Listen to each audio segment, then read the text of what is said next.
22 গজে রাজকীয় প্রত্যাবর্তন। গত বছর ডিসেম্বরে দেশের মাটিতে অস্ট্রেলিয়ার বিরুদ্ধে একদিনের বিশ্বকাপের ফাইনালে হারতে হয়েছিল ভারতকে। সেদিন স্বপ্নভঙ্গ হয়েছিল 140 কোটি দেশবাসীর। তবে আহমেদাবাদের যন্ত্রণা বার্বাডোসে কিছুটা লাঘব করেছেন রোহিত শর্মারা। টি-20 বিশ্বকাপের ফাইনালে দক্ষিণ আফ্রিকাকে হারিয়ে সেরা শিরোপা জিতে নিয়েছেন তারা। একই সঙ্গে দীর্ঘ 11 বছরের আইসিসি ট্রফি জয়ের খরা কাটিয়েছেন। শুধু তাই নয়, দীর্ঘ 2011 সালের পর আবার বিশ্বকাপ জিতেছে ভারত। 17 বছর পর জিতেছে টি-20 বিশ্বকাপ। সব মিলিয়ে দেশবাসীর দীর্ঘদিনের প্রতীক্ষার অবসান করেছেন রোহিত বিরাটরা। দিল্লি বিমানবন্দরে ভারতীয় দলকে স্বাগত জানাতে জনতার ঢল নামে। গত শনিবার বিশ্বকাপ ফাইনালে জিতলেও দেশে ফিরতে পারেনি ভারতীয় দল। হ্যারিকেন বেরিলের জন্য ক্যারিবিয়ান দ্বীপপুঞ্জেই তাদের আটকে থাকতে হয়েছিল।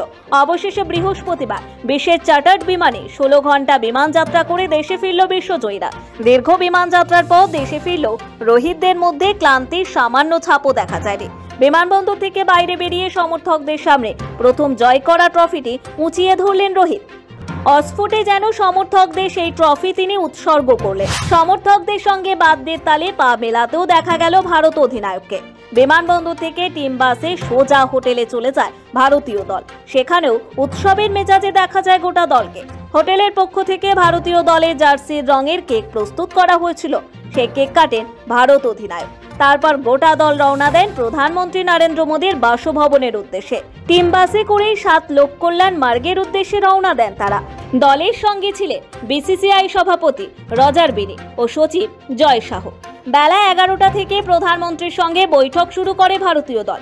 বিশ্বজয়ী দলের প্রত্যেক সদস্যের সঙ্গে আলাদা করে কথা বলেছেন প্রধানমন্ত্রী।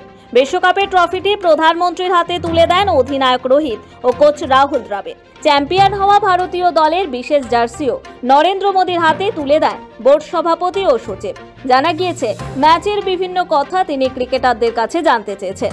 কয়েকজন ক্রিকেটারের ভূয়সী প্রশংসাও নাকি করেছেন নরেন্দ্র মোদী। প্রসঙ্গত, দেশের মাটিতে বিশ্বকাপ ফাইনালে হারার পর ভারতীয় দলের ড্রেসিং রুমে পৌঁছে গিয়েছিলেন প্রধানমন্ত্রী। পরাজিত দলের বিধ্বস্ত সৈনিকদের পাশে দাঁড়িয়ে উৎসাহ যোগাতে দেখা গিয়েছিল তাকে। বার্বাডোস থেকে ট্রফিটা এনে যেন তারই প্রতিদান দিলেন রোহিতরা। প্রধানমন্ত্রীর বাসভবনে প্রায় 2.5 ঘন্টা সময় কাটান রোহিত কোহলিরা। তারপর সেখান থেকে সোজা দিল্লি বিমানবন্দরের উদ্দেশ্যে রওনা দেন তারা। গন্তব্য মুম্বাই। স্পোর্টস ব্যুরো, সময়, কলকাতা।